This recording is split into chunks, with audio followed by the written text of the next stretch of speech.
नमस्कार दोस्तों, I hope आप अच्छे होंगे। एंड लास्ट एपिसोड में हम डिस्कस कर रहे थे कोर के बारे में, और हमने इंडक्टेंस कैलकुलेशन हमने देखा था कि इंडक्टेंस कैसे होता है। हमने आइडियल कोर को हमने लास्ट टाइम हमने देखा था, कुछ क्वेश्चंस हमने किए थे। ठीक है, आई होप आपको समझ आए क्वेश्चंस। ठीक है, आज का जो एपिसोड रहेगा ये बेसिकली एक नया टॉपिक हम शुरू कर रहे हैं इसमें, और वो है ट्रांसफॉर्मर। ठीक है जी, तो ट्रांसफॉर्मर से स्टार्ट करेंगे।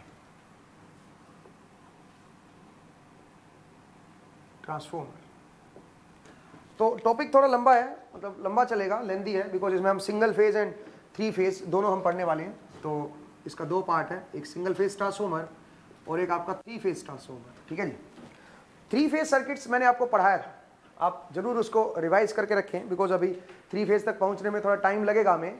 बट तब तक आप ये कीजिएगा कि जो थ्री फेज सर्किट्स जो नेटवर्क थ्योरी में मैंने पढ़ाया था आपको, उसको आप रिवाइज कीजिएगा एक बार। ठीक है ना, तो क्योंकि इस बार जो मैंने जो न्यू सीरीज जो हमारा सीजन 1 जो आया था एपिसोड का, जो सीजन 1 आया था नेटवर्क थ्योरी, उसमें हमने बैलेंस एंड अनबैलेंस दोनों पढ़ाया है। ठीक है, तो आप एक बार दोनों को देखिए, बैलेंस एंड अनबैलेंस, बिकॉज हम दोनों का यूज करेंगे। तो मैं थ्री फेज के बेसिक्स आपको नहीं बताने वाला हूं, मैं पहले बता दूं। आप मेक श्योर कि आप थ्री फेज के बेसिक्स जो है वो आप तैयार कीजिएगा। थोड़ा सा आपको एक्टिव पावर, रिएक्टिव पावर, इन सब की जरूरत पड़ेगी इस टॉपिक में। तो आप ये भी जरूर कीजिएगा कि जो एसी एनालिसिस है नेटवर्क थ्योरी में, जो कि हमने पब्लिक किया हुआ है, ठीक है, तो वो भी आप एक बार देखिए। मेक श्योर कि आप नया सीजन देखें। ठीक है, जो हमारा न्यू सीजन आया उसमें भी हमने पब्लिक किया हुआ है। तो उसमें power factor improvement, active power, reactive power, apparent power, ठीक है, वो जो टॉपिक्स हैं, और पावर फैक्टर में कैसे हम लोग लैग लीड देखते हैं, ठीक है, कितना करंट आएगा, कितना वोल्टेज आएगा, वो सब आप जरूर देखिएगा, उससे आपकी अंडरस्टैंडिंग और बेहतर बनेगी। ठीक है ना, तो ये चैप्टर, इस चैप्टर में आपको एसी एनालिसिस की जरूरत पड़ेगी, बट थोड़ा सा लेटर हो। ठीक है, अभी स्टार्टिंग में थोड़े से कुछ कंसेप्ट्स आएंगे, उनको समझते हैं विद एक्सपेरिमेंट्स, तो साथ साथ लेके चलेंगे। तो चलिए दोस्तों, ट्रांसफॉर्मर से स्टार्ट करते हैं। ठीक है, ट्रांसफॉर्मर क्या होता है। ठीक है, तो अगर मैं ट्रांसफॉर्मर को डिफाइन करूं तो मैं ये कह सकता हूं कि मेरे सामने एक ट्रांसफॉर्मर है। ठीक है, तो मैं चाहता हूं कि सुरेंद्र जी एक बार दिखाएं। ठीक है, वैसे ये जो ट्रांसफॉर्मर है, मतलब दो तीन हैं, देखिए ये जो ट्रांसफॉर्मर, ये सेंटर टैप ट्रांसफॉर्मर है। ठीक है, ये मेरी प्राइमरी साइड है, इसमें मैं इनपुट दे रहा हूँ बेसिकली, इधर से यहाँ से इनपुट जा रही है और यहाँ से मैं आउटपुट लूंगा। ठीक है ना, तो ये बेसिकली सेंटर टैप ट्रांसफॉर्मर है। यहाँ पे मेरा टू वाइंडिंग ट्रांसफॉर्मर है, मतलब एक साइड प्राइमरी है, एक साइड मेरी सेकेंडरी है। ठीक है, तो बेसिकली हम इस ये बेसिक मॉडल है। ठीक है, और इनसे हम समझना स्टार्ट करते हैं। ठीक है, तो जरा बोर्ड पे आइए वापिस। ठीक है,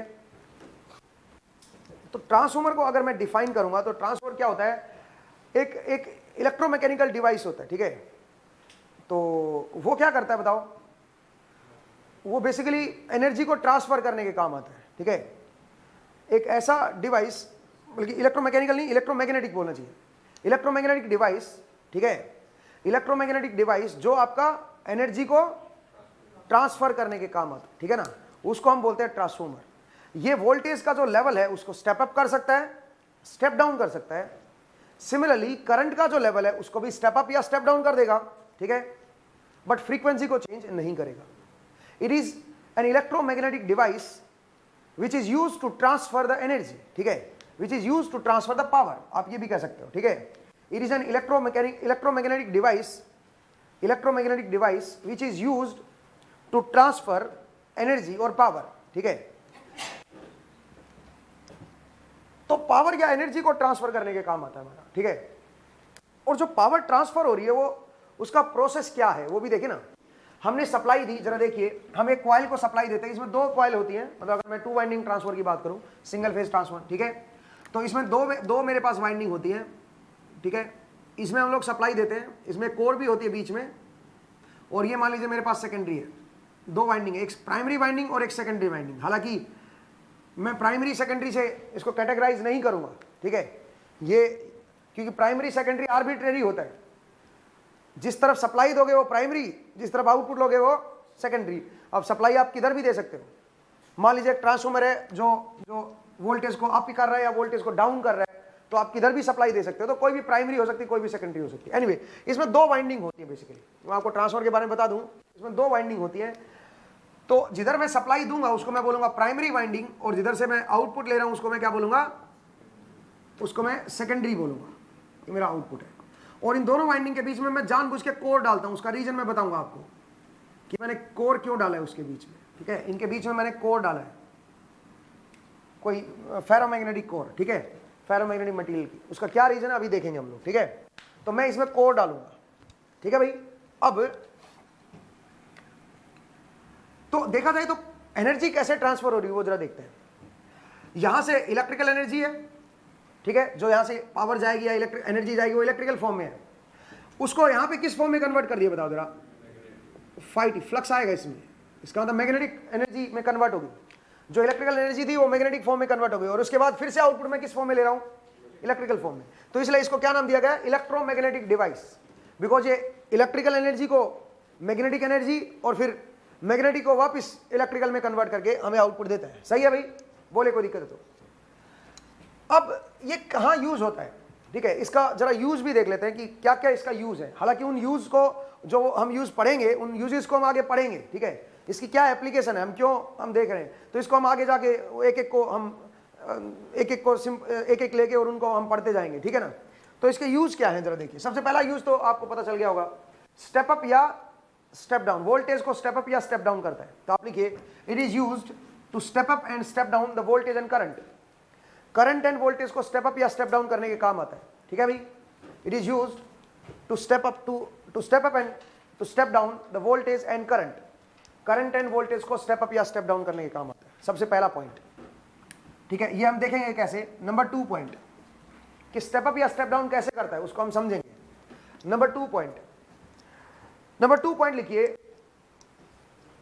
it is used to isolate DC from AC. DC को आइसोलेट करने के काम आता है, एसी से डीसी को आइसोलेट कर देगा। अब ये भी हम देखेंगे कि कैसे डीसी को आइसोलेट करेगा एसी से। हालांकि ये खतरनाक है, ये एप्लीकेशन ज़्यादा हम यूज़ नहीं करेंगे इसकी, मतलब लो वोल्टेज के लिए हम यूज़ कर सकते हैं, ठीक है। वो मैं आपको बताऊंगा कैसे।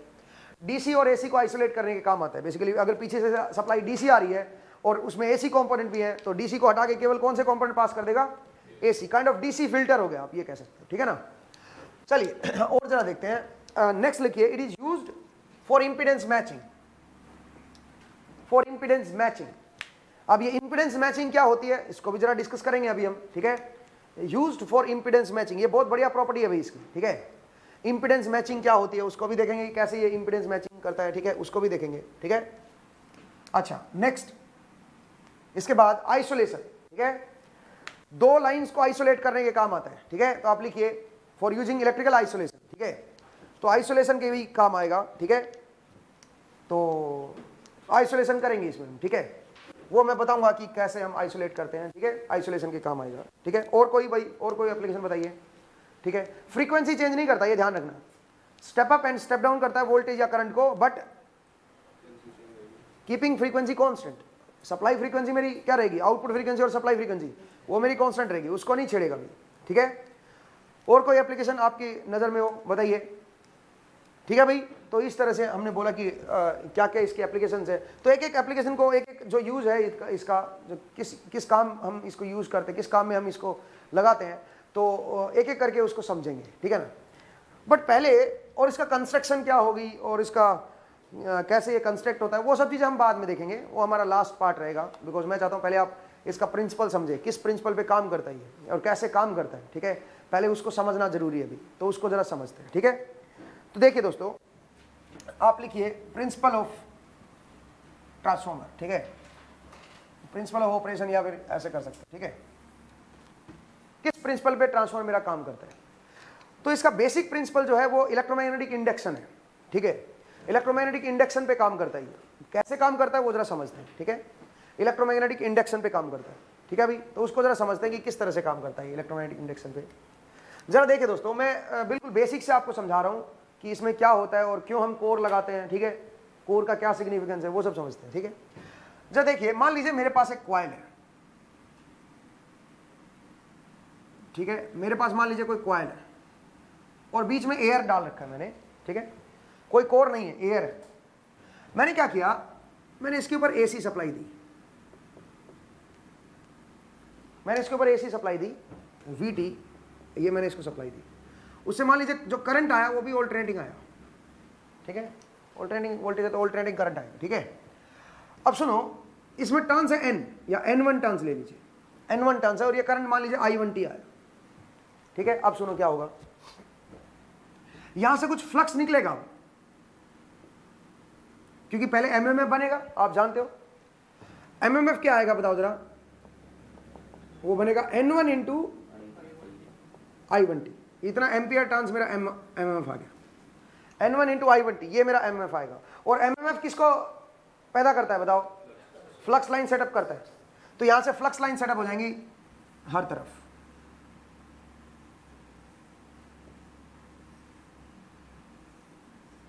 ठीक है, मतलब ऐसे फ्लक्स लाइन सेटअप हो जाएंगी हर तरफ, फ्लक्स लाइन फैल जाएंगी, ठीक है। और फ्लक्स की वैल्यू क्या बनेगी बताओ, फ्लक्स मेरा जो होता है वो क्या होता है, number of turns into current, मतलब एमएमएफ बाई रिलक्टेंस, सही है। रिलक्टेंस क्या होगा, जो इसका पाथ का रिलक्टेंस बनेगा, हालांकि पाथ फैला हुआ है, मतलब देखा जाए तो एयर है, तो एयर में पाथ कोई बहुत सारी लाइन दूर से भी आ रही है, बहुत सारी नजदीक भी आ रही है, नजदीक ज्यादा लाइंस होंगी बिकॉज नजदीक वाले का रिलक्टेंस क्या है बताओ, कम है। तो आप ये कह सकते हो ये मेरा फ्लक्स बनेगा, ठीक है। अब अगर मेरा करंट ऑल्टरनेटिंग है और मैं यहाँ पे एयर ले लूं, फिलहाल यहाँ पे एयर है, ध्यान दीजिएगा, तो क्या एयर कभी सैचुरेट होती है, एयर कभी सैचुरेट नहीं होती। हमने लास्ट एपिसोड में हमने देखा, ठीक है, लास्ट एपिसोड में ये सब हम पढ़ चुके हैं कि एयर का जो BH कर्व होता है वो आपका एयर कभी सैचुरेट नहीं होती, या एयर BH कर्व को आप फ्लक्स वर्सेस करंट कर्व कह सकते हो। अगर करंट मेरा साइनोसॉइडल है तो फ्लक्स क्या बनेगा, flux phi is equal to m into I नहीं है, y is equal to mx नहीं होता क्या। तो अगर ये साइनोसॉइडल है तो ये भी क्या होगा बताओ जरा, फ्लक्स भी कैसा आएगा, साइनोसॉइडल आएगा, ठीक है। इसका मतलब अगर फ्लक्स को मैं Im sin ओमेगा t ले लूं, सॉरी करंट को अगर मैं Im sin ओमेगा t ले लूं, सोचिए Im sin ओमेगा t, तो जो यहां पे फ्लक्स बनेगा फाई t वो क्या बनेगा, वो बनेगा n into Im sin omega t by reluctance, और इसको मैं क्या लिख सकता हूं, phi m sin omega t। इसका मतलब जो फ्लक्स है मेरा, जो यहां से निकल रहा है, ठीक है, जो यहां पे सेटअप हो रखा है, आप ये कह सकते हो, वो टाइम के साथ बदलेगा। जो फ्लक्स लाइंस हैं वो टाइम के साथ चेंज होंगी और वो फेज में होंगी करंट के। जिस तरह का मेरा करंट होगा, अगर करंट मेरा इस तरह का है तो फ्लक्स मेरा इस तरह का बनेगा। मे बी एम्पलीट्यूड कम ज्यादा हो सकता है डिपेंडिंग ऑन जो पैरामीटर आप ले रहे हो, एम्पलीट्यूड ऑब्वियसली कम ही होगा वैसे तो, ठीक है। बट चलिए मैं ऊपर वाले को करंट मान लेता हूं 1 मिनट के लिए, तो ये मेरा क्या बन जाएगा बताओ, फाइट फ्लक्स, मतलब करंट जिस फेज में है उसी फेज में फ्लक्स रहेगा। अगर मेरा BH कर्व अगर लीनियर है मेरा BH कर्व तो, और एयर मैंने लिया तो एयर का BH कर्व कैसा होता है, लीनियर होता है। अगर ये सैचुरेट हो जाता सोचिए तो फिर ऐसा ना होता, वो हम देख चुके हैं ऑलरेडी, ठीक है ना। एनीवे, तो मैंने बताया कि फ्लक्स मेरा ऑल्टरनेटिंग आएगा। अब सुनिए ऑल्टरनेटिंग फ्लक्स क्या करेगा, फैराडे लॉ क्या कहता है, फैराडे लॉ कहता है कि अगर किसी लूप में फ्लक्स अगर टाइम के साथ बदल रहा है तो उस लूप के अक्रॉस क्या बनेगी, कुछ वोल्टेज इंड्यूस हो जाएगी, ठीक है ना। उस लूप के टर्मिनल के अक्रॉस वोल्टेज इंड्यूस हो जाएगी which is n d phi by dt। तो इसका मतलब यहां पे तो n लूप है, देखा जाए तो एक लूप थोड़ी ना, यहां पे तो कई सारे लूप हैं। कितने लूप हैं, n लूप हैं, और n लूप के अंदर फ्लक्स मेरा चेंज कर रहा है। तो इसका मतलब इसके टर्मिनल पे यहां पे क्या होगा, एक वोल्टेज इंड्यूस हो जाएगी। अब लेंज लॉ क्या कहता है, अच्छा वो वोल्टेज की वैल्यू क्या होती है, जो इंड्यूस्ड वोल्टेज होती है वो होती है n d phi by dt, n d phi by dt, सही है। ये पूरी वोल्टेज इंड्यूस होगी, बट इसमें पोलैरिटी का नहीं पता। अब पोलैरिटी कैसे लिखाएंगे, पोलैरिटी हमें बताई लेंज ने। लेंज क्या कहता है कि जो ये लेंज लॉ क्या कहता है, affect opposites it's cause. Length क्या बोलता है, affect opposites it's cause, opposites it's cause, affect opposites it's cause. इसका मतलब जो मेरा अफेक्ट होगा वो जिसने उसको पैदा किया है, जो कॉज है उसका, उसी को अपोज करेगा। अब तो अफेक्ट तो यही है, वोल्टेज इंड्यूस होना, फैराडे ने हमें बताया था, ठीक है। इसको हम कई बार समझ चुके हैं कि कैसे वोल्टेज इंड्यूस होता है, बट ये उसको अपोज करेगा, किसको, जिसने इसको पैदा किया है। देखा जाए तो किसने पैदा किया इसको, करंट के चेंज ने पैदा किया, क्योंकि करंट के चेंज होने की वजह से क्या हुआ, फ्लक्स में चेंज आया। अब इसका मतलब करंट के चेंज को क्या करेगा, ये अपोज करेगा। अब कैसे अपोज कर सकता है करंट के चेंज को, जिस टाइम ये वोल्टेज बढ़ेगी उस टाइम ये भी क्या होना चाहिए, इधर की वोल्टेज बढ़नी चाहिए। इसका मतलब ये पोलैरिटी का बनना चाहिए, जिस टाइम ये बढ़ रहा है तो उस टाइम ये भी बढ़े, और जिस टाइम ये कम हो रहा है उस टाइम ये भी कम हो। और वैसे भी आप खुद सोचिए पैरेलल में है तो पोलैरिटी क्या रहेगी, सेम ही रहेगी। तो बेसिकली लेंज कहता है कि भाई इसकी जो पोलैरिटी आएगी वो ऑपोजिंग नेचर की बनेगी। इसका मतलब अगर आप केवीएल लगाओगे तो अगर ये ऐड होगा तो ये सब्ट्रैक्ट होगा उसमें से, समझ आया मेरा पॉइंट। ये अपोज करेगा उसको, करंट के चेंज को अपोज करेगा, ऑपोजिंग नेचर का। इसलिए हम यहाँ पे माइनस लगा देते हैं, बट मैं यहाँ पे माइनस अब नहीं लगाने वाला हूं। क्यों, क्योंकि मैंने ET की पोलैरिटी यहां पे दिखा दी। अगर मैं पोलैरिटी ना दिखाता तो फिर मैं बोलता कि माइनस ND580। ऑलरेडी अभी मैं क्या कर चुका हूं बताओ, पोलैरिटी में मैं सिग्निफाई कर चुका हूं, पोलैरिटी में मैं शो कर चुका हूं कि ये जो वोल्टेज इंड्यूस होगी ये इसको अपोज करेगी, सप्लाई को। ठीक है, समझ आया? तो इसका मतलब लेंस को मैं ऑलरेडी कंसीडर कर चुका हूं, अब यहां पे माइनस नहीं लगाना, यहां पे बस ET की वैल्यू लिखनी है। ET की वैल्यू इज ND5dt। ये वोल्टेज यहां पे इंड्यूस होगी, तो ये वोल्टेज क्या बनेगी जरा बताएंगे? ये वोल्टेज कितनी इंड्यूस होगी जरा देखते हैं। ये बनेगी N इंटू N1 इंटू, क्योंकि यहाँ पे नंबर ऑफ टर्न्स N1 है भाई, तो यहाँ पे N1 आएगा, नंबर ऑफ टर्न्स N1 है यहाँ पे।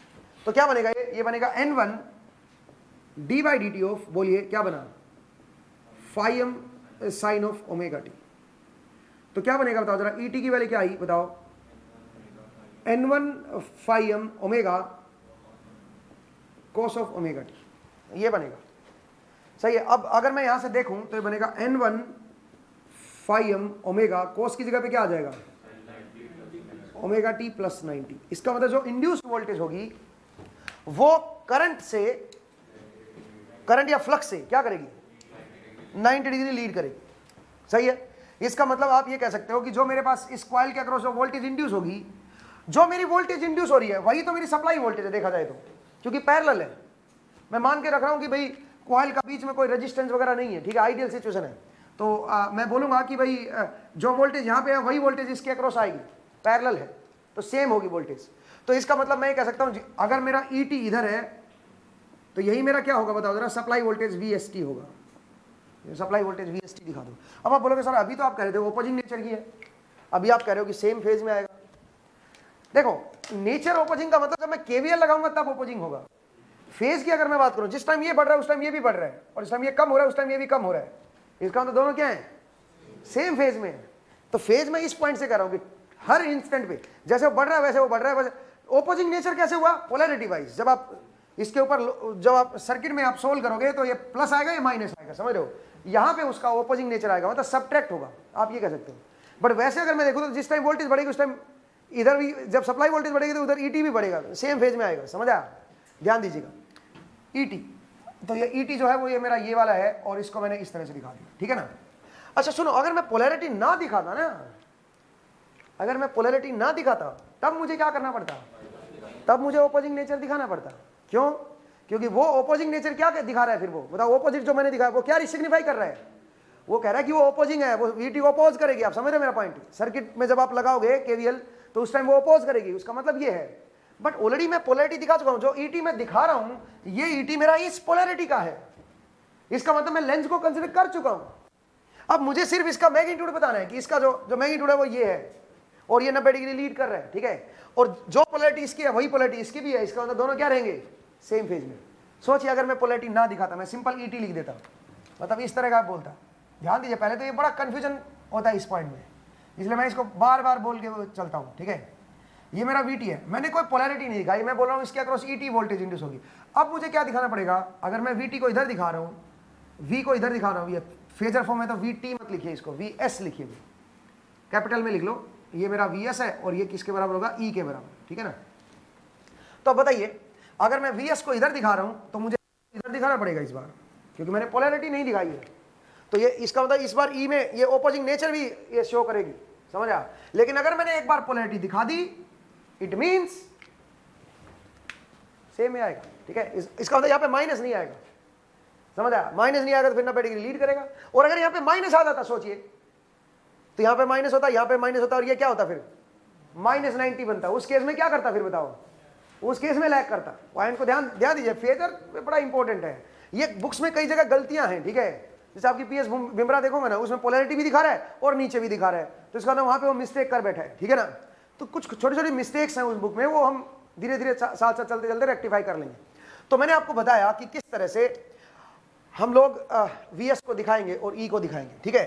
तो E मेरा ऊपर की तरफ होगा। दूसरी बात, ये वोल्टेज मेरी बनेगी, ये वोल्टेज मेरी इंड्यूस होगी, सही है, इसके अक्रॉस इंड्यूस होगी, 90 डिग्री लीड करेगा। ये मेरा इधर क्या है, करंट है, या फिर आप कह सकते हो फाई है, ठीक है। इधर मेरा फाई है और इधर ही मेरा करंट भी आएगा, I1। इधर ही मेरा करंट, इधर ही मेरा करंट भी आएगा, ठीक है भाई, I1। अब सुनो, जो ET आया उसको मैं ऐसे लिख सकता हूं ना, 2 pi f N1 phi m sine of omega T plus 90, क्या कहते हैं? ये क्या है? ये मेरे इंड्यूस्ड वोल्टेज की मैक्सिमम वैल्यू है। तो आरएमएस वैल्यू क्या आएगी?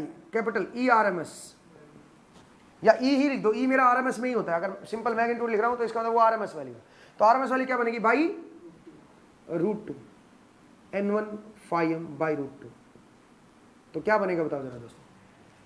वो बनेगा √2 pi f n1 phi m। ध्यान दीजिएगा, maximum value of flux use होगा। ये वोल्टेज मेरे पास इसके अक्रॉस बनेगी, ये वोल्टेज मेरी इंड्यूस होगी, ठीक है ना? ये आरएमएस वैल्यू है, ठीक है? इतनी वोल्टेज मेरी यहां पे बिल्डअप होगी। आगे बढ़ सकते हैं, चले आगे। नेक्स्ट जरा देखिए, अब मैं क्या कर रहा हूं, मैं रब कर दूं भाई, इसको रब कर दूं। अब जरा देखिए मैं क्या कर रहा हूं।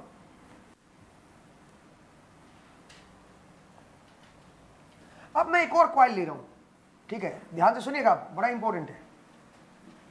अब मैं एक और कॉइल ले रहा हूं और जो इसकी विसिनिटी में रख रहा हूं, इधर इसके पास में मैंने रख दी एक और कॉइल जिसमें N2 टर्न्स है,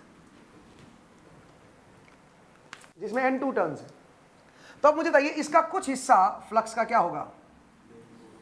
इधर से भी लिंक करेगा कुछ ना कुछ, थोड़ा मोड़ा लिंक तो करेगा ही। कितना? मान लीजिए टोटल फ्लक्स phi t निकल रहा है, उस phi t का मान लीजिए कुछ k1 टाइम्स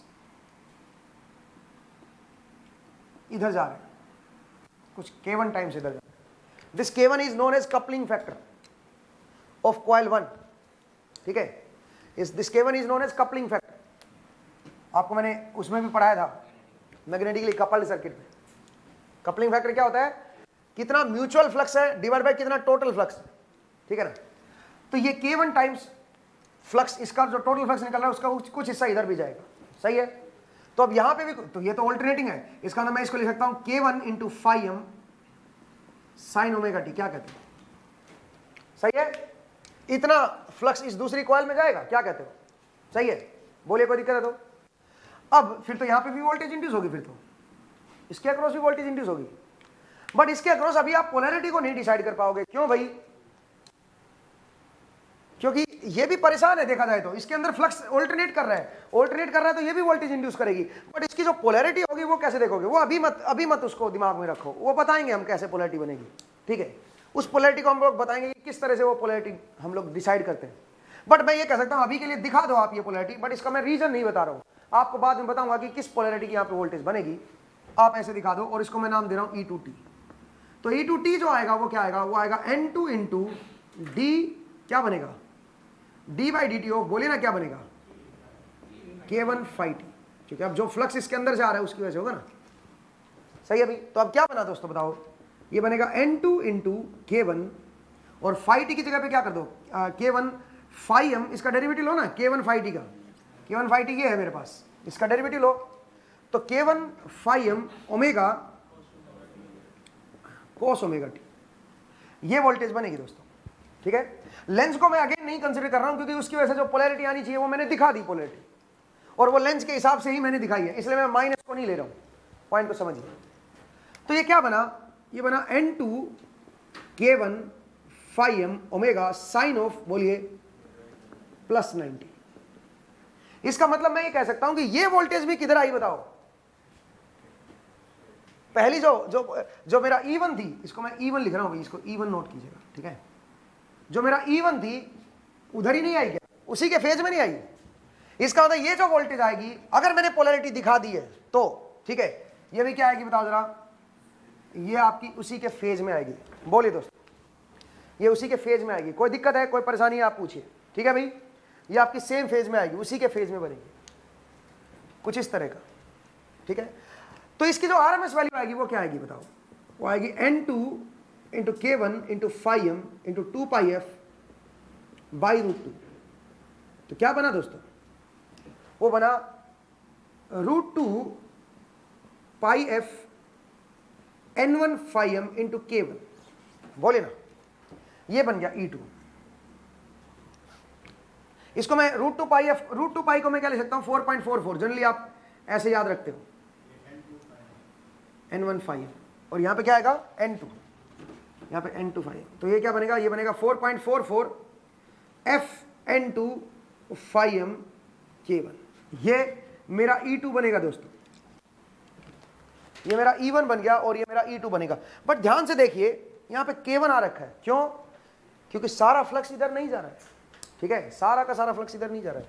तो यहां पे मैं बोलूंगा E1 by E2 is equal to, अगर मैं रेशियो निकालूं, चाहे आप इंस्टेंटेनियस वैल्यूज का रेशियो निकाल दीजिए, इनको बोलते हैं इंस्टेंटेनियस वैल्यूज, बिकॉज ये इंस्टेंट पे डिफाइंड है, ठीक है।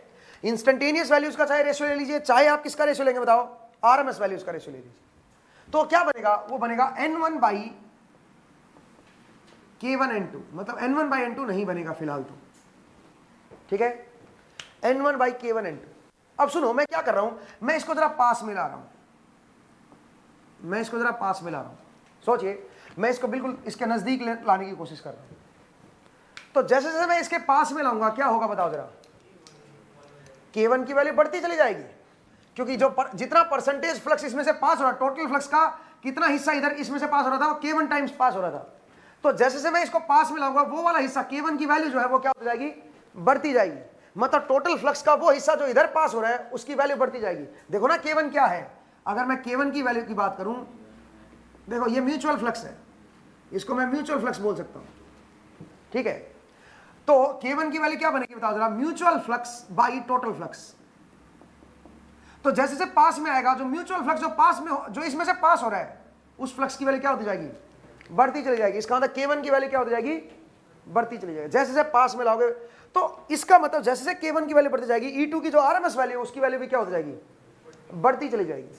अब आप सोचिए, आप बिल्कुल इसके पास में ले आए इसको, अगर मान लीजिए मैं बिल्कुल पास में ले आया इसके, अभी भी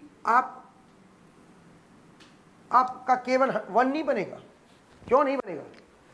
सोचिए मेरे पास दो कॉइल है, ये भी मैं आपको दिखाता हूं। मान लीजिए मेरे पास दो कॉइल है, ठीक है ना, देखिए मेरे पास दो कॉइल है दोस्तों, मैं इसको मैंने सप्लाई दे रखी है ऐसी, और इसको मैं बिल्कुल इसके पास में ले आया, तब भी K1 की वैल्यू 1 नहीं बनी। क्यों नहीं बनी K1 की वैल्यू 1 बताओ? क्योंकि जो इसमें से फ्लक्स निकल रहा है वो तो इधर भी है, इधर भी है, इधर भी है, इधर भी है, इधर इधर इधर चारों तरफ है। अब आप मुझे बताओ, इसका जो टोटल फ्लक्स निकलेगा उसका 50% हिस्सा तो इधर ही आ गया और 50% हिस्सा इधर आया। उस 50% में भी इसमें से कितना पास होगा? बहुत ही कम। इसका मतलब जो 50% इधर आ रहा है उसका भी कुछ हिस्सा इसमें से पास हो रहा है। इसका मतलब अभी भी क्या हुआ बताइए? अभी भी मैं ये कह सकता हूं कि जो टोटल फ्लक्स निकल रहा है मेरा यहां से, उसका केवल 10% या 20% फ्लक्स इसमें से पास होगा। समझ आया? बाकी फ्लक्स क्या हो जाएगा बताओ? बाकी आधा फ्लक्स तो 50% तो बाकी रीजन में ही चला गया। आप समझ रहे हो? इसका मतलब अभी भी E1 by E2 is not equal to N1 by N2, बराबर नहीं होगा।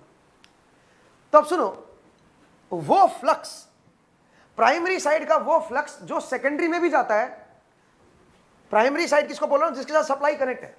प्राइमरी साइड का वो फ्लक्स जो सेकेंडरी में भी जाता है, उस फ्लक्स को बोलते हैं म्यूचुअल फ्लक्स और linkage flux. But primary side का वो फ्लक्स जो प्राइमरी से तो निकलता है बट सेकेंडरी में नहीं जाता है, उसको हम बोलते हैं लीकेज फ्लक्स। समझ आया? ध्यान दीजिएगा। तो एक होता है लिंकेज फ्लक्स और एक होता है लीकेज फ्लक्स।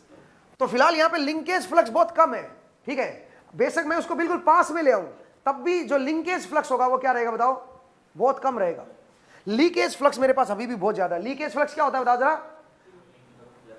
वो फ्लक्स जो आपका केवल एक साइड में लिंक करे, जो दूसरी साइड में लिंक ना करे। मतलब अगर दो वाइंडिंग, एक प्राइमरी और एक सेकेंडरी, तो केवल एक वाइंडिंग से लिंक करे, ऐसे फ्लक्स को हम क्या बोलते हैं? Linkage flux, sorry leakage flux. और जो दोनों से लिंक करे वो लिंकेज फ्लक्स और म्यूचुअल फ्लक्स। आप उसको म्यूचुअल फ्लक्स भी बोल सकते हो। बहुत बढ़िया दोस्तों, चलिए वापस आते हैं। तो मैंने बोला कि मैं अगर बिल्कुल पास में भी ले आऊं ना इसको, तब भी सारा का सारा नहीं जाएगा।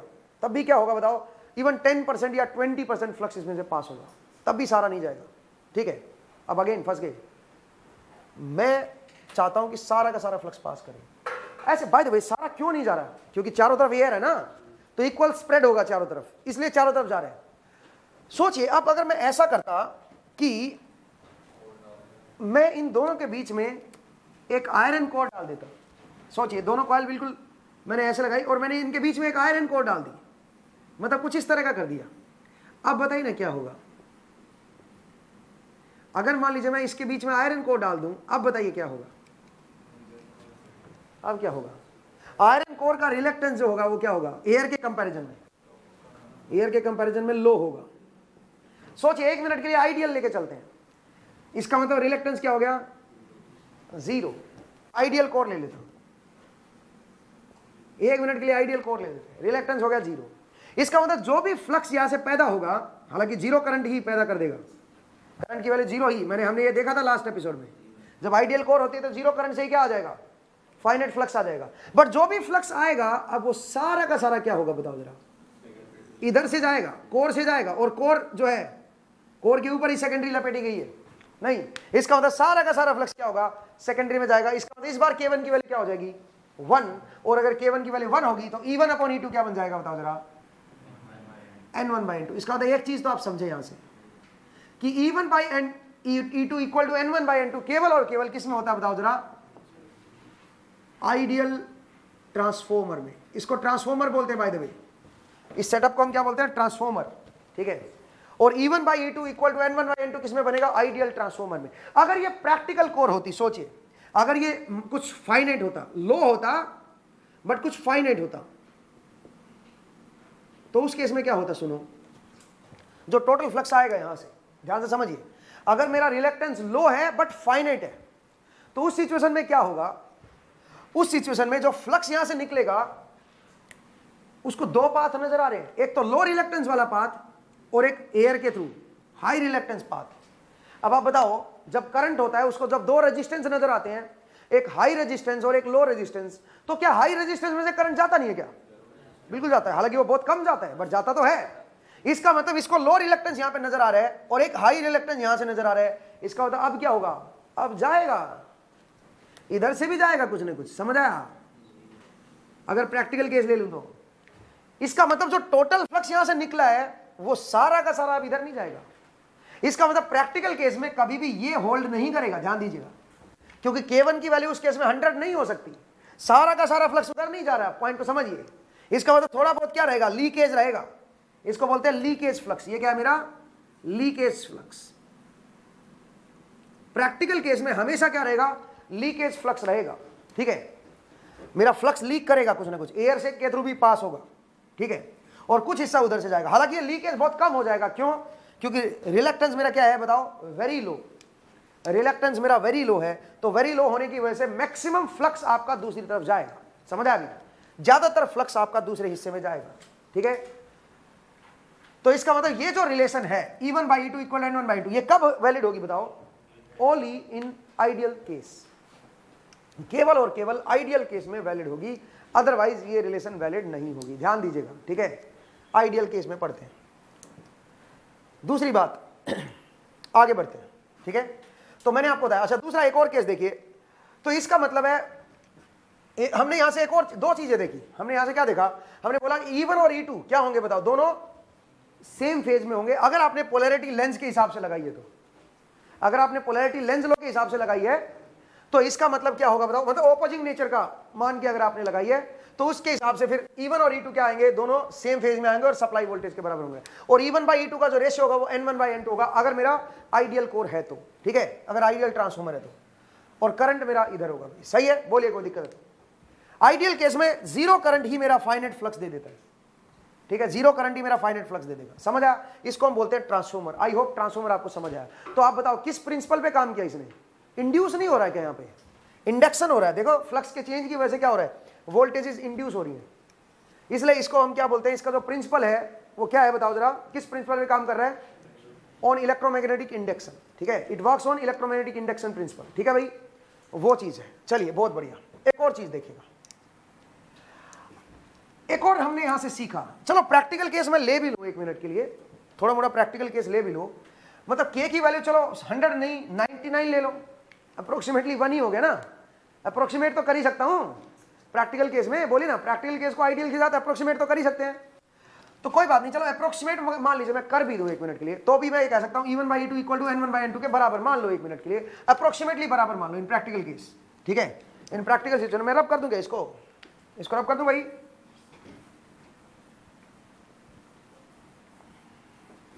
तो अब क्या बनेगा जरा देखिए, E1/E2 is approximately equal to N1/N2, approximately equal to n1/n2, सही है। अब अगर मैं ये बोलूं कि n1 की टर्न मेरी ज्यादा है n2 से, तो इसका मतलब E2 क्या हो जाएगा, फिर E1 से कम हो जाएगा। अगर मैं बोलूं if n1 is greater than n2,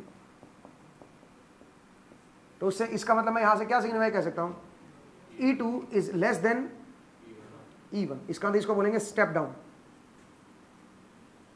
transformer, step down transformer, इसको हम बोलेंगे स्टेप डाउन ट्रांसफॉर्मर। ठीक है भाई, ये मेरा स्टेप डाउन हो गया। ठीक है, अगर मेरा E2 क्या है, N2 क्या है, N2 मेरा लेस देन N1 है, तो मतलब इस साइड की टर्न कम है इस साइड से। ठीक है, तो इसका मतलब इधर की वोल्टेज भी फिर कम आएगी। ठीक है,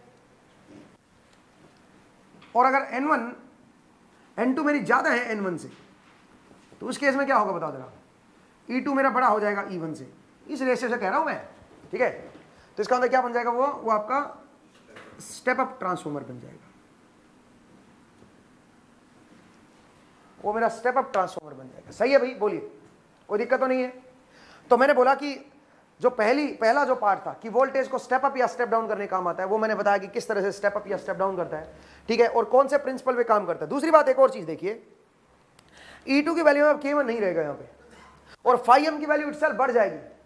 ठीक है, अगर आप एयर लगा रहे हो ना, एयर के केस में क्या होगा बताएंगे, एयर के केस में क्या होगा, φm की वैल्यू भी कम रहेगी ना, इटसेल्फ वैल्यू कम आएगी। हालांकि फॉर्मूले में तो φm ही रहेगा ऑलवेज, बट φm की जो वैल्यू आएगी वो भी क्या आएगी, कम आएगी। और कोर डालने से दो चीजों का फायदा होगा, एक तो सारा का सारा फ्लक्स उधर लिंक करेगा, दूसरा जो फ्लक्स की इटसेल्फ जो वैल्यू थी, जो पीक वैल्यू थी, वो भी क्या हो जाएगी, वो भी इंक्रीज हो जाएगी। इसका मतलब φm भी इंक्रीज होगा, इसका तो वोल्टेज भी आपको क्या नजर आएगी, ज्यादा नजर आएगी अगर मैं कोर डाल दूं। अब सेम एक्सपेरिमेंट को मैं एक अलग तरह से परफॉर्म कर रहा हूं। मेरे पास दो कॉइल हैं, देखा जाए तो मेरे पास दो कॉइल हैं, मैं उनसे भी परफॉर्म कर सकता हूं। वो भी मैं आपको दिखाता हूं कि एक कॉइल को मैं पास में लाऊंगा तो कैसे बनेगा। ठीक है, लेकिन उन कॉइल में ऑलरेडी मैंने आयरन डाल रखा है। ठीक है, उन कॉइल्स में मैंने ऑलरेडी आयरन डाल रखा है। अब मैं आपको एक एक्सपेरिमेंट परफॉर्म करूंगा, बट मैं एक और एक्सपेरिमेंट है मेरे पास। ठीक है, जिसमें मैं क्या कर रहा हूं, सुनिए, जो ये वाला एक्सपेरिमेंट था ना, इसको मैं परफॉर्म कर सकता हूं थोड़ा बढ़िया तरीके से। जरा देखिए कैसे। तो मैं इसी चीज को एक अलग तरीके से एक्सप्लेन कर रहा हूं, जरा देखिए कैसे। मैं रब कर दूं क्या इसको रब कर दूं भाई। देखिए दोस्तों, मैं इसको रब कर रहा हूं। अब सेम ये जो एक्सपेरिमेंट जो मैंने थॉट एक्सपेरिमेंट दिखाया, इसको मैं परफॉर्म करके दिखाता हूं आपको। ठीक है,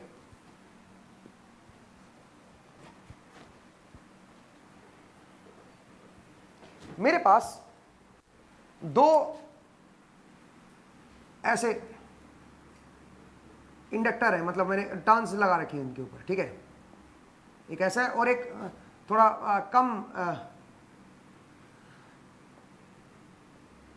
कम रेडियस का है, बस छोटा है, मतलब कुछ नहीं है। ठीक है, मतलब एक की रेडियस थोड़ी ज़्यादा है, मैं दिखा सकता हूँ, एक की रेडियस थोड़ी ज़्यादा है और एक की रेडियस कम है। जानबूझ के बनाया गया है सो दैट मैं जब इसके अंदर डालूं तो इसके अंदर आ जाए।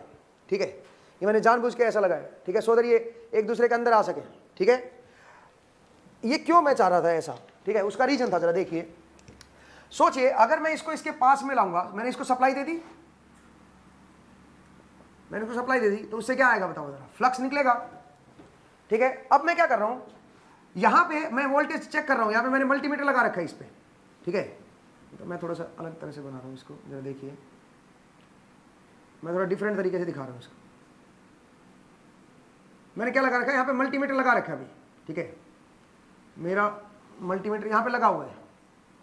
ठीक है ना, ये मेरे पास रीडिंग आ रही है, ये मेरा मल्टीमीटर है। ठीक है, तो मल्टीमीटर की एक प्रोब यहाँ पे, एक प्रोब यहाँ पे है। ठीक है, वो मुझे वोल्टेज की रीडिंग दिखा रहा है। अब मैं क्या कर रहा हूँ, मैं इसको पास में लाते जा रहा हूँ, तो मैं बिल्कुल इसके पास में ले आऊँगा इसको। देखिएगा, ये मैं आपको अभी परफॉर्म करके दिखाऊंगा।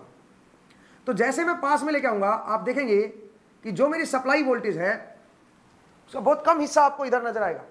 हाँ, मुझे टर्न्स का रेशियो नहीं पता है, मैं सच बता रहा हूँ। ठीक है, मैं बनाते टाइम मुझे याद नहीं रहा कि क्या टर्न्स लगानी, तो मैं भूल गया। वैसे देखना चाहिए था मुझे कि क्या कितनी टर्न्स है यहाँ पे। ठीक है ना, तो एनीवे मैं टर्न्स अप्रोक्सीमेटली सेम ही है, मतलब अगर इनके साइज को देखो और वेट से अगर मैं मेजर करूँ तो इनका वेट तकरीबन सेम ही है। तो कुल मिला के मैं मान सकता हूँ कि, हालांकि वेट से मैं टर्न्स नहीं दे सकता बिकॉज इसकी रेडियस भी क्या है, बड़ी है ना।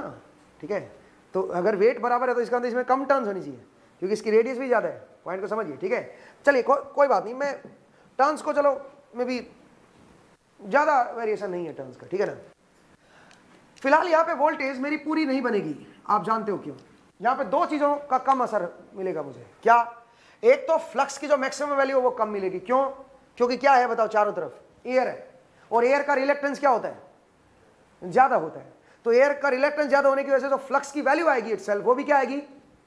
कम आएगी।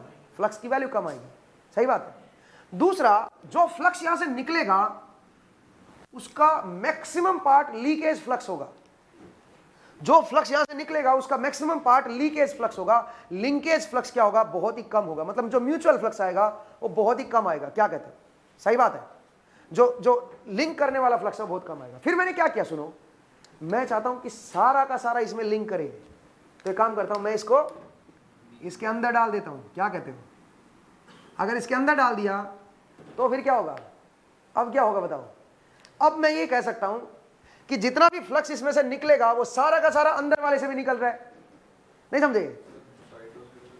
थोड़ा मोड़ा साइडों से भी निकलेगा, क्योंकि मैंने बिल्कुल इसमें गैप रखा है थोड़ा मोड़ा, मतलब। बट अगर मैं एक बार साइडों को नेग्लेक्ट कर दूं 1 मिनट के लिए, तो मैं ये कह सकता हूं कि सारा का सारा फ्लक्स अब क्या होगा बताओ? अंदर वाले से निकलेगा। अब अंदर वाले से निकलेगा तो इसका मतलब अचानक से वोल्टेज क्या हो जाएगी बताओ? इसके टर्मिनल के अक्रॉस अचानक से वोल्टेज बढ़ जाएगी। तो मैं मल्टीमीटर से चेक करूंगा कि वोल्टेज कितनी राइज हो रही है। अच्छा, उसके बाद फिर मैं क्या कर रहा हूं, अब मैं φm की वैल्यू बढ़ा रहा हूं। अब मेरा लीकेज वाला काम तो खत्म कर दिया मैंने, लीकेज फ्लक्स तो खत्म हो गया। इसका मतलब अब मैं कह सकता हूं E1/E2 इक्वल टू क्या रहेगा बताओ? N1/N2। बट E1 और E2 की इटसेल्फ जो वैल्यू है वो क्या है? कम है। क्यों? क्योंकि φm की वैल्यू अब क्या है मेरे पास? कम है। इसलिए काम करता हूं, इसके बीच में क्या डाल दूं? इसके बीच में आयरन डाल देता हूं। अब अगर आयरन डालूंगा तो क्या होगा उससे बताओ? पाथ में क्या बन गया बताओ? अब आयरन आ गया, पाथ के अंदर आयरन आ गया। आयरन आने से रिलेक्टेंस कम हो जाएगा, उससे जो फ्लक्स की जो मैक्सिमम वैल्यू थी वो क्या होगी बताओ? अब वो बढ़ गई। तो इसका मतलब उससे जो E1 और E2 की जो इटसेल्फ वैल्यू थी, रेशियो अभी भी वही रहेगा, E1/E2 इक्वल टू N1/N2 रहेगा। बट जो अब जो E1 की जो इटसेल्फ वैल्यू आएगी वो क्या हो जाएगी? वो मेरी बढ़ जाएगी। समझ आया? क्लियर हुआ मेरा पॉइंट? तो चलिए दोस्तों जरा इसको परफॉर्म करके देखते हैं, ठीक है ना। तो इसको मैं चाह रहा हूं कि इसको हम परफॉर्म करें इस एक्सपेरिमेंट को, ठीक है भाई। तो देखिए दोस्तों, इसको जरा मैं सेटअप कर रहा हूं एक्सपेरिमेंट का, ठीक है, और उसको परफॉर्म करके देखते हैं। ठीक, तो देखिए दोस्तों, मैंने एक सेटअप किया है यहाँ पे, और मैं उसको जरा दिखा दूं आपको, ठीक है। देखिए यहाँ पे ये मेरा ऑटो ट्रांसफार्मर है, इससे मैं सप्लाई दूंगा इसको। इधर से ऑटो ट्रांसफार्मर है, आप देख सकते हैं, ठीक है। तो ऑटो ट्रांसफार्मर से सप्लाई इसके अंदर आएगी, क्योंकि मैं ज़्यादा वोल्टेज नहीं अप्लाई कर सकता, इसलिए मैंने ऑटो ट्रांसफार्मर लगाया। अच्छा, दूसरी तरफ मेरे पास ये दूसरी कॉइल है, और इस कॉइल की जो आउटपुट है वो मल्टीमीटर में आ रखी है मेरे पास, ठीक है ना। तो मैं इसको ऑन कर देता हूँ, मैं भी मैं एक बार चेक कर लेता हूँ कि शॉर्ट ना हो, ठीक है। ओके, ये मैं भी वोल्टेज स्केल पे ले आता हूँ मैं इसको। हाँ जी दोस्तों, ये फिलहाल वोल्टेज के स्केल पे है, ठीक है। तो फिलहाल आप देख पा रहे हैं कि इसकी रीडिंग तकरीबन 0 वोल्ट है, मतलब ये थोड़ी मोड़ी वोल्ट पे ऐसे भी ये 0 ही है, ठीक है ना। ये कैलिब्रेशन की दिक्कत है थोड़ी सी, ठीक है। तो 0 वोल्ट है, ठीक है भाई। यहाँ पे आपके 0 वोल्ट दिखा रहे हैं, आप देख सकते हो, ठीक है। अब सुनिए, मैं इसको सप्लाई दूंगा और मैं ज़्यादा वोल्टेज नहीं दे सकता इसको, तो पहले मुझे मेजर भी करना पड़ेगा कि कितनी वोल्टेज इसके अक्रॉस है, या फिर मैं करंट मेजर कर सकता हूँ। जरूर नहीं है मैं वोल्टेज मेजर करूँ, मैं करंट को भी मेजर करके बता सकता हूँ। तो मेरे पास एक क्लैम्प मीटर है, क्लैम्प मीटर से मैं इसका करंट मेजर कर लूँगा कि कितना करंट इसके अंदर जा रहा है। तो ये मैंने जो इसका वायर है, जिसकी मैंने मोटाई ली है, मतलब वायर के जो क्रॉस सेक्शन मैंने लिया हुआ है, जिससे वाइंडिंग बनाई गई है, वो 2 से 3 एम्पियर तक को हैंडल कर सकता है, क्योंकि वायर ही डिसाइड करता है कि करंट रेटिंग क्या होगी, ठीक है ना। वो आगे आप पढ़ोगे, जब आप ट्रांसफार्मर की रेटिंग पढ़ोगे तो उसमें हम ट्रांसफार्मर को केवीए में या वीए में क्यों लिखते हैं वो आपको पता चलेगा। तो बेसिकली वायर डिसाइड करता है कि करंट कितना जा सकता है, क्योंकि वायर का एक क्रॉस सेक्शन एरिया होता है, उसके हिसाब से उसका रेजिस्टेंस डिफाइन होता है, ठीक है ना। तो उसके हिसाब से हम लोग इसको बोलेंगे। तो चलिए दोस्तों जरा देखिए, मैं इसको जरा क्लैम्प मीटर को यहाँ पे लगा देता हूँ और इसको करंट के स्केल पे कर देता हूँ, ठीक है ना। तो फिलहाल 0 करंट है यहाँ पे, आप देख सकते हैं करंट की वैल्यू 0 है, ठीक है ना। अब जरा देखिए, मैं जरा सप्लाई ऑन कर रहा हूँ, और ऑन करने के बाद मैं करंट को 3 एम्पियर तक लेके जाऊंगा बस, और ये मेरा दूर है, इसको आप एक बार दूर रखिए, ठीक है। तो चलिए मैं जरा इसको ऑन कर रहा हूँ, आई थिंक ऑन हो गया है। तो चलिए अब जरा मैं वोल्टेज को इंक्रीज करना शुरू कर रहा हूँ। तो आप देख पा रहे हो करंट मेरा राइज हो रहा है। फिलहाल कितना करंट हो चुका है? 1.2 एम्पियर एसी करंट हो चुका है, ठीक है। थोड़ा सा और आगे बढ़ते हैं, मैं इसको मे बी 2.5 तक ले आता हूं, चलिए काफी, ठीक है। तो फिलहाल 2.5 एम्पियर इसमें हो गया, ठीक है। कुछ वोल्टेज भी आ गई होगी, मैं वोल्टेज भी रीड कर सकता हूं वैसे, ठीक है। तो अगर आप कहें तो मैं वोल्टेज भी रीड कर लेता हूं कि क्या वोल्टेज है। तो उसके लिए मुझे इसको वोल्टेज के स्केल पे लाना पड़ेगा, एंड ये काम मुझे जल्दी करना पड़ेगा बिकॉज ये गर्म होता है, ये आपका गर्म हो रहा है अभी, ठीक है ना। तो इसलिए चलिए मैं जरा वोल्टेज भी रीड कर लेता हूं। तो इसको वोल्टेज स्केल पे ले आता हूं, ठीक है। मैं इसको वोल्टेज स्केल पे ले आया हूं और अब जरा मैं इसकी वोल्टेज भी रीड कर रहा हूं। तो मैं चाह रहा हूं ये एक स्टूडेंट आ जाए भाई, ठीक है। आप इसको एक बार पकड़िएगा सो दैट आप कैमरे में दिखा सकें कि कितनी वोल्टेज इनपुट साइड पे है, ठीक है ना। सुरेंद्र जी एक बार इसको आप देखिएगा कि क्या वोल्टेज आ रही है, मैं जरा चेक करता हूँ। आप लोग मुझे बताइए कितनी वोल्टेज यहाँ पे अवेलेबल है, बता सकते हो? 44.7, ठीक है। कितनी है बताइए? 44.6 या 7 है, ऐसे कुछ वोल्टेज है, ठीक है भाई। तो मतलब आप अप्रोक्सीमेटली कह सकते हो 44 वोल्ट है, ठीक है ना। और करंट कितना है बताओ जरा? 2.5 एम्पियर। तो चलिए मैं वापस इसको करंट पे ही ला रहा हूं, क्योंकि करंट से मैं और कुछ भी आपसे पूछूंगा अभी, देखना, ठीक है। मैं जरा इसको वापस करंट पे लेके आ रहा हूं और देखिए जरा मैं करंट को रीड कर रहा हूं। फिलहाल 2.5 एम्पियर करंट है, ठीक है।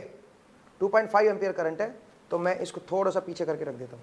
ये गर्म हो रहा है बाय द वे, क्योंकि इसमें हीट लॉस होगी। फिलहाल देख सकते हो आप 2.8 या 2.9 एम्पियर के अराउंड करंट है, ठीक है।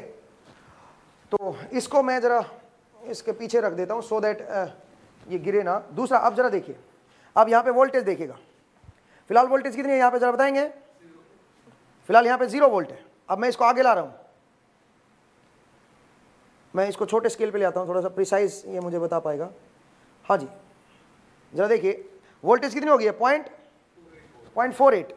अब थोड़ा सा और आगे मैं बढ़ रहा हूँ, जरा देखिएगा वोल्टेज बढ़ती जा रही है। कितनी हो गई है?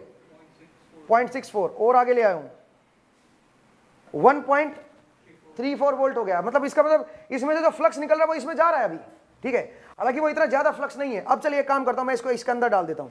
तो कितना है फिलहाल बताओ? 1.33, बहुत कम। 44 वोल्ट उधर है, इधर 1.33 वोल्ट है, बहुत कम है। अब चलिए जरा देखिए, मैं चाह रहा हूं कि इसको खत्म करूं लीकेज को, तो मैंने इसके अंदर डाल दिया। अब जरा देखिए कितनी वोल्ट हो गई है? 18 वोल्ट हो गई है। इसका मतलब लीकेज तकरीबन बहुत कम हो गया है लीकेज। इसका मतलब अब सारा का सारा फ्लक्स क्या कर रहा है? लिंक कर रहा है। करंट अभी भी उतना ही है 2.4, ठीक है ना। अभी लीकेज फ्लक्स मेरा 0 हो चुका है। अब मैं क्या चाहता हूं बताओ? अब मैं इस वोल्टेज को बढ़ाना चाहता हूं, मतलब मैक्सिमम वैल्यू जो फ्लक्स है ना उसको इंक्रीज करना चाह रहा हूं। जरा देखिए उसके लिए क्या करूंगा मैं। अब जरा देखिएगा क्या होगा। मैं इसको डाल रहा हूं, ये स्केल से बाहर चला गया, इसको मैं स्केल पे ले आता हूं। हाँ जी, देखिए कितनी वोल्टेज हो गई है? 45 के अराउंड वोल्टेज आ गई है। दूसरा अगर आप ध्यान से देखें तो इधर का करंट भी आप जरा नोटिस कीजिए। करंट कितना हो गया? अब करंट कम हो गया, 1.2 एम्पियर हो गया। क्या आप इसको एक्सप्लेन कर सकते हो कि करंट कम क्यों हुआ अचानक से? क्योंकि पाथ का जो रिलक्टेंस है, एयर गैप जो था वो क्या हो गया? कम हो गया। और आपने मेरे ख्याल से लास्ट एपिसोड में पढ़ा होगा कि जब आपका एयर गैप कम होता है तो क्या होता है, ठीक है, आपका जो करंट है वो भी क्या होगा? डाउन जाएगा, इंडक्टेंस की वैल्यू बढ़ जाएगी। आप इस तरह से एक्सप्लेन कर सकते हो इस चीज को, ठीक है भाई। तो हमने देखा कि किस तरह से हमारा ये आपका ये वोल्टेज बिल्डअप होती है, ठीक है भाई। आई होप आपको ये क्लियर हुआ, ठीक है भाई। तो चलिए जरा वापस बोर्ड पे आते हैं, ठीक है। मैं जरा इसको ऑफ कर देता हूं। अब उससे ये गर्म भी हो गया बाय द वे। मैं आपको बताऊं, अगर मैं इसको देखूं तो ये गर्म हो गया है, ठीक है। ये वाला गर्म हो गया। क्यों गर्म हुआ है? क्योंकि करंट ज्यादातर इसमें ये गर्म नहीं हुआ। क्यों नहीं गर्म हुआ? क्योंकि इस पे लोड ही नहीं कनेक्ट था, ये तो ओपन था भाई, इसमें कोई करंट नहीं था। ये गर्म हो गया है। ये गर्म क्यों हुआ बाय द वे? बिकॉज इसमें करंट था और इसमें कुछ रेजिस्टेंस है, तो ये गर्म है। मैं इसको लगातार नहीं पकड़ सकता, उससे मेरा हाथ गर्म हो रहा है, ठीक है। अगर मैं थोड़ी देर और रख देता इसको तो ये इसमें आग लग जाती, ठीक है। तो इसलिए मैं इसको हटा रहा हूँ भाई, ठीक है। तो मैंने सप्लाई हटा दी है, अब मैं इसको डिस्कनेक्ट कर देता हूँ, ठीक है भाई। वैसे आपको मैं बताऊँ, ऑटो ट्रांसफार्मर पे ऑपरेट करना बहुत डेंजरस होता है, ठीक है। तो मैं फिलहाल ऑटो ट्रांसफार्मर पे एक्सपेरिमेंट कर रहा हूँ, बट ये डेंजरस है। आपको प्रोटेक्शन के साथ करना पड़ेगा। उसका रीजन मैं आपको बताऊंगा आगे, ठीक है। उसका रीजन आप देखेंगे कि क्यों मैं ऐसा बोल रहा हूँ, ठीक है भाई। तो चलिए दोस्तों, मैंने इसको आपको एक एक्सपेरिमेंट दिखाया। अब यही एक्सपेरिमेंट मैं दूसरे तरीके से भी दिखा सकता हूँ। जरा देखिए कैसे। मैं चाह रहा हूँ फ्लक्स का लिंकेज को आप समझें कि लीकेज फ्लक्स और आपका लिंकेज फ्लक्स क्या होता है, ठीक है। उसको जरा एक बार आप थोड़ा सा समझिएगा। मैंने आपको बताया कि ऑपरेशन क्या, किस प्रिंसिपल पे हमारा जो ट्रांसफॉर्मर है वो किस प्रिंसिपल पे काम करता है, ठीक है, हमने उसको भी देखा। चलिए दोस्तों, एक दो चीजें मैं और बता दूं। एक और एक्सपेरिमेंट है मेरे पास, जिस तरीके से मैं उसको एक्सप्लेन कर सकता हूं, जिस चीज से मैं एक्सप्लेन कर सकता हूं सेम चीज को। और जो ये एक्सपेरिमेंट है ये आप पहले भी देख चुके हो, ठीक है, तो मैं भी आपको मैं थोड़ा सा बता देता हूं कि क्या एक्सपेरिमेंट है, ठीक है। आई होप आपको इसमें क्लियर हुआ ये चीज। जब हमने एक दूसरे कॉइल को उसके अंदर डाला तो K1 की वैल्यू क्या हो गई थी बताओ? K1 की वैल्यू अप्रोक्सीमेटली 1 बन गई थी, ठीक है।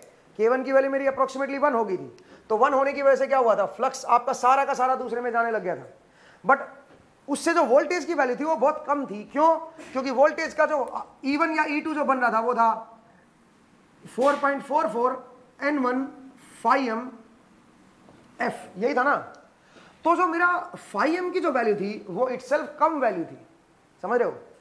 तो phi m को बढ़ाने के लिए मैंने क्या किया फिर बताओ? आयरन को डाला, उससे मेरा phi m बढ़ गया, उससे करंट भी कम हो गया। क्योंकि उससे करंट कम क्यों हुआ बताओ जरा? क्योंकि उस इंडक्टेंस जो था वो आपका बढ़ गया, ठीक है। तो आप इससे दो तीन चीजों को आप समझ सकते हो। चलिए दोस्तों आगे बढ़ते हैं, मैं इसको रब कर रहा हूं। इसी चीज को मैं दूसरे तरीके से भी एक्सप्लेन कर सकता हूं, वो जरा देखिए क्या है। दूसरे तरीके से मैं कैसे एक्सप्लेन करूंगा उसको जरा समझिए। कोई डाउट है? हाँ जी बोलिए। हाँ हाँ 44.7, हाँ जी। हाँ हाँ 45, हाँ जी ठीक है। हाँ हाँ नहीं, इसके कई सारे रीजन हो सकते हैं कि भाई जब आपने आयरन डाला तो एक तो phi m बढ़ गया,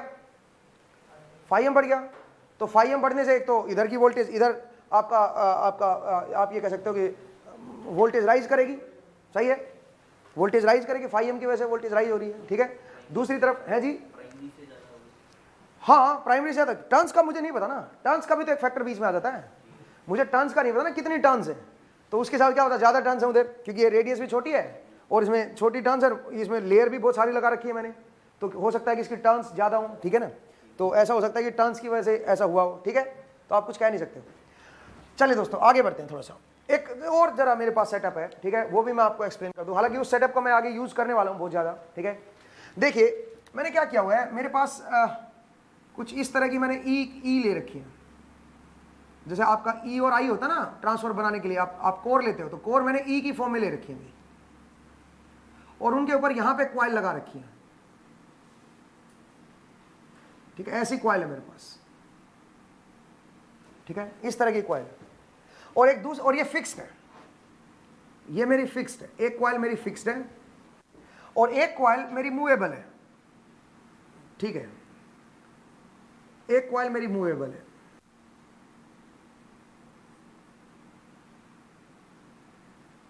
कुछ इस तरह का सेटअप है दोस्तों। तो इसको मैं पहले ही एक्सप्लेन कर दूं सो दैट फ्यूचर में आपको फिर बार बार मुझे बताना ना पड़े कि क्या किस तरह का सेटअप है, ठीक है। ये दूसरी कॉइल है और यहां पे मैंने टर्न्स जानबूझ के 1:1 करवाई हुई है। यहां पे टर्न्स मेरी 1:1 है, ये मुझे पता है इस बार, ठीक है। जितनी भी टर्न्स है मुझे नहीं पता, बट 1:1 ये मैं श्योर हूं, ठीक है, क्योंकि मैंने जब ये डिजाइन किया था तो उस टाइम मैंने टर्न्स का ध्यान रखा था कि भाई कितनी मुझे टर्न्स लगानी है, ठीक है ना। तो 1:1 का मेरे पास रेशियो, ठीक है भाई। अब सुनिए, ये मूवेबल है, इसको मैं आगे धकेल सकता हूं, ठीक है, और मैंने इसको टाइट किया है बहुत स्ट्रॉन्ग, उससे मतलब आयरन से ही मैं धीरे धीरे मूव करूंगा इसको। वो इसलिए क्योंकि जब मैं पहली बार परफॉर्म कर रहा था इस एक्सपेरिमेंट को तो मैं हाथ से पकड़ के मूव कर रहा था, और आप यकीन माने इतना स्ट्रॉन्ग फोर्स बनता है यहाँ पे कि आप अगर हाथ से धीरे धीरे पकड़ने की कोशिश कर रहे हो ना, तो आपकी जो बाजू होनी चाहिए वो बड़ी पावरफुल होनी चाहिए कि उसको रोक सके, वो एकदम से अट्रैक्ट करता है। शुगर मैंने आप उस टाइम मेरी उंगली बीच में नहीं आई, मतलब मैं आज भी शुगर बनाता हूँ उस चीज़ को, मुझे वो चेहरा मतलब वो एक्सपेरिमेंट याद है मुझे कि वो एकदम से एकदम इम्पैक्ट हुआ था वो, और मैं इस तरह का अज्यूम नहीं कर रहा था कि इतना इम्पैक्ट होगा, इस तरह का मैं नहीं सोच के चल रहा था, ठीक है, बट इतना तगड़ा इम्पैक्ट हुआ। और जब मैंने उसको छुड़ाने की कोशिश की तो वो छोड़ भी नहीं रहा था, मतलब बड़ा मुश्किल होता है, इतना स्ट्रॉन्ग फोर्स था यहाँ पे, ठीक है, जो मैं आपको अभी दिखाऊंगा। तो इसलिए मैंने क्या किया, मैंने एक स्क्रू लगा रखा है यहाँ पे, और उस स्क्रू को मैं मूव करते करते और इसको आगे पीछे मूव करता हूँ, ठीक है भाई। अब सुनो, मैंने इसको सप्लाई दे दी, एसी सप्लाई। तो एसी सप्लाई दूंगा तो क्या होगा बताओ, फ्लक्स बनेगा, और फ्लक्स का जो पाथ है मे बी वो एयर गैप के थ्रू है, फ्लक्स जो सेटअप हुआ वो एयर गैप के थ्रू हुआ। तो इसका मतलब करंट जो होगा वो लार्ज लेगा। क्यों लार्ज करंट लेगा बताओ? क्योंकि इंडक्टेंस अभी इसका क्या है बताओ, लो इंडक्टेंस है, लो इंडक्टेंस है, एयर गैप आ गया ना बीच में। तो इसका मतलब ये हुआ कि भाई अभी आपका दूसरा, इसमें से कितना फ्लक्स जा रहा है, बहुत ही कम, बहुत कम फ्लक्स इसमें से पास हो रहा होगा, ठीक है, क्योंकि वो काफी दूर है तो बहुत कम फ्लक्स इसमें से पास हुआ होगा। लेकिन जैसे मैं इसको पास में लाऊंगा क्या होगा बताओ जरा, वो फ्लक्स जो एयर में जा रहा था वो इससे पास होने की टेंडेंसी दिखाएगा, ठीक है, ऐसे पास होने की टेंडेंसी दिखाएगा। तो इसका मतलब इसकी भी वोल्टेज धीरे धीरे क्या होने लग जाएगी, राइज होने लग जाएगी। और जिस टाइम मैं इसको बिल्कुल पास में ले आऊंगा, सोचिए बिल्कुल इस तरह की सिचुएशन अगर आ जाएगी,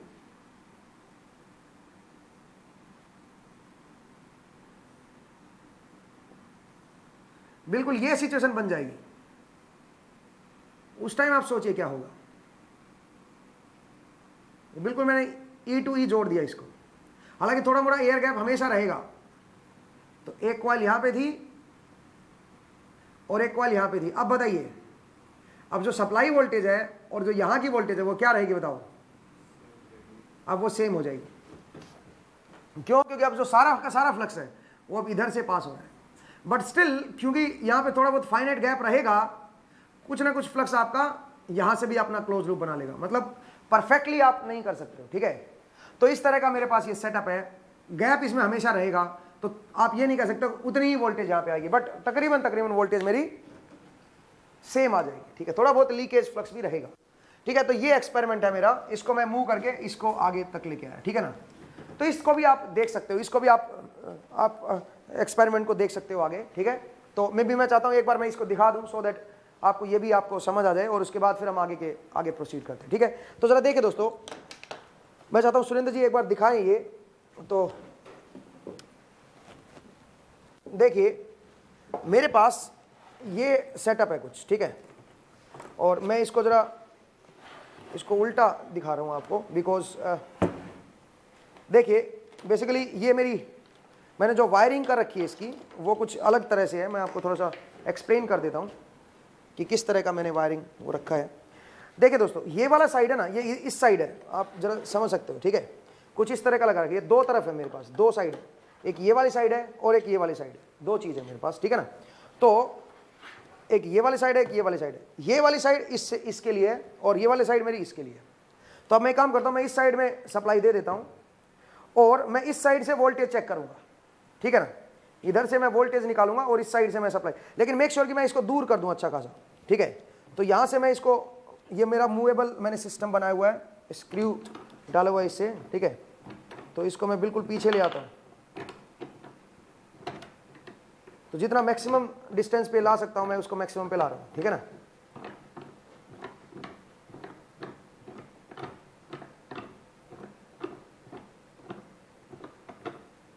चलिए दोस्तों, तो ये फिलहाल मैक्सिमम डिस्टेंस पे आ गया, इनमें गैप आप देख सकते हो, ठीक है भाई। तो ये मेरे पास गैप अच्छा खासा है, और अब मैं इसको जरा सप्लाई दे रहा हूँ, और मैं चाह रहा था कि करंट भी आप मेजर कर लें। तो सप्लाई मैं भी इस तरफ से दे देता हूँ, सो दैट आप करंट भी रीड कर सकें कि कितना करंट जा रहा है। ये हालांकि पहले भी आपने देखा, ये करंट आपने रीड किया था, जैसे पास में आता है वैसे वैसे क्या होता है बताओ, करंट आपका क्या होता जाता है, बोलिए। करंट आपका कम होता जाएगा।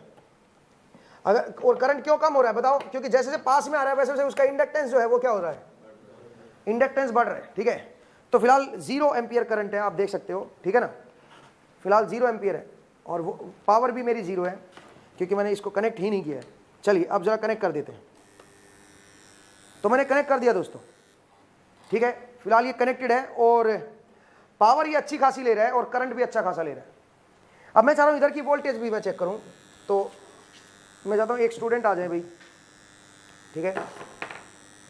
तो मैं चाह रहा हूँ कि वोल्टेज भी एक बार आप साथ के साथ चेक करें। हाँ जी, वोल्टेज इधर कितनी है बताओ, 218 वोल्ट है। हाँ जी, आप आ गया इधर से, ठीक है ना। तो अब एक बार आप इसको ऐसे लगा के रखेंगे, सो दैट ये वोल्टेज को रीड करता रहे, ठीक है ना। थोड़ा सा कनेक्टेड रखना, ठीक है भाई। तो देखिए दोस्तों, फिलहाल वोल्टेज कितनी है जरा बताएंगे। वोल्टेज मैं जरा दिखाता हूँ आपको, मे बी ये 22 वोल्ट है, अच्छी खासी वोल्टेज है फिलहाल, ठीक है। हालांकि डिस्टेंस अच्छी खासी है, एक बार जरा डिस्टेंस को दिखाएंगे एक बार सब लोगों को। तो एक बार हाथ को छोड़ दीजिए, हाँ जी। फिलहाल देख लीजिए आप, डिस्टेंस अच्छी खासी है और 23.8 वोल्ट मेरे पास है, ठीक है। अब जरा देखिए, मैं इसको थोड़ा सा आगे मूव कर रहा हूँ, आप थोड़ा टाइट कीजिएगा, ठीक है ना। अब आप रीडिंग पे ध्यान दीजिएगा और ये गैप पे ध्यान दीजिएगा। मैं गैप को कम करते जा रहा हूँ भाई, तो मैं इसको आगे कर रहा हूं। वोल्टेज क्या होती जा रही है बताओ?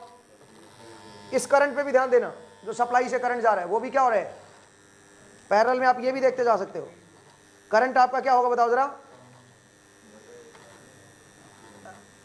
करंट मेरे हिसाब से कम होना चाहिए, कम होगा, करंट कम होगा। और वोल्टेज क्या होती जा रही है जरा देखिए, वोल्टेज राइज होती जाएगी, ठीक है। हालांकि एक्सपोनेंशियल रिलेशन होती है। जब मैंने प्लॉट किया था तो इसका एक्सपोनेंशियल रिलेशन बन रही थी, मतलब ज्यादा डिस्टेंस रहती है ना तो कोई फर्क नहीं पड़ता ज्यादा खासा, लेकिन जब बिल्कुल पास में आ जाता ना तब एकदम से वोल्टेज राइज करेगी, ठीक है, और करंट एकदम से फिर डाउन आएगा, देखना एक्सपोनेंशियली डाउन आएगा। चलिए जरा देखते हैं। अब वोल्टेज देखो, एक मिनट, हाँ जी, वोल्टेज कितनी हो चुकी है? 73, 74। करंट देखिए 1.26, करंट आपका कम हो चुका है, करंट आपका अच्छा खासा कम हो चुका है। वोल्टेज 115, आप देखना एक्सपोनेंशियली राइज करेगी, हालांकि अभी भी गैप है, लेकिन अब एकदम से राइज करेगी और करंट एकदम से डाउन आने की तरफ आएगा, ठीक है।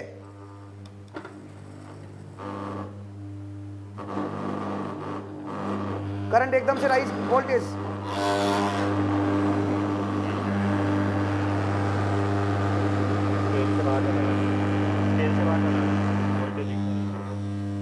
वोल्टेज रेंज से बाहर चली गई है, ठीक है, क्योंकि 1 पे आ गया। तो मैं इसकी रेंज बढ़ा देता हूं थोड़ी सी।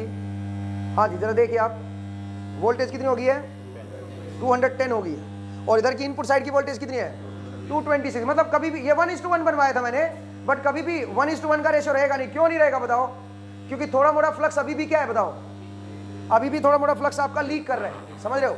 लीकेज फ्लक्स की वजह से आपका ये कभी भी पूरी तरह से नहीं जा पाएगा, ठीक है भाई। आई होप आपको ये क्लियर हुआ, ठीक है। तो चलिए दोस्तों, आज का जो एपिसोड है वो मैं यहीं पे रोकूंगा, बिकॉज आपने एक एक्सपेरिमेंट देखा, ठीक है, थैंक यू। हाँ जी, तो हमने एक एक्सपेरिमेंट देखा और देखा कि भाई किस तरह से जो करंट जो हमारा ट्रांसफॉर्मर होता है उसमें क्या प्रिंसिपल होता है, किस प्रिंसिपल पे ट्रांसफर काम करता है, और E1/E2 = N1/N2 कब होता है, ठीक है। तो वो कब होता है बताइए? वो केवल आइडियल सिचुएशन में होता है, ठीक है भाई। अगर नॉन आइडियल केस है तो उस केस में कभी भी E1/E2 will not be equal to N1/N2, ठीक है भाई। उसके हमने कुछ एक्सपेरिमेंट देखे, आई होप आपको समझ आया। नेक्स्ट एपिसोड में जब आपसे मुलाकात होगी तो फर्दर हम इसको और डिस्कस करेंगे। आज के एपिसोड में इतना ही दोस्तों, नेक्स्ट टाइम फिर से मिलते हैं। Thank you very much.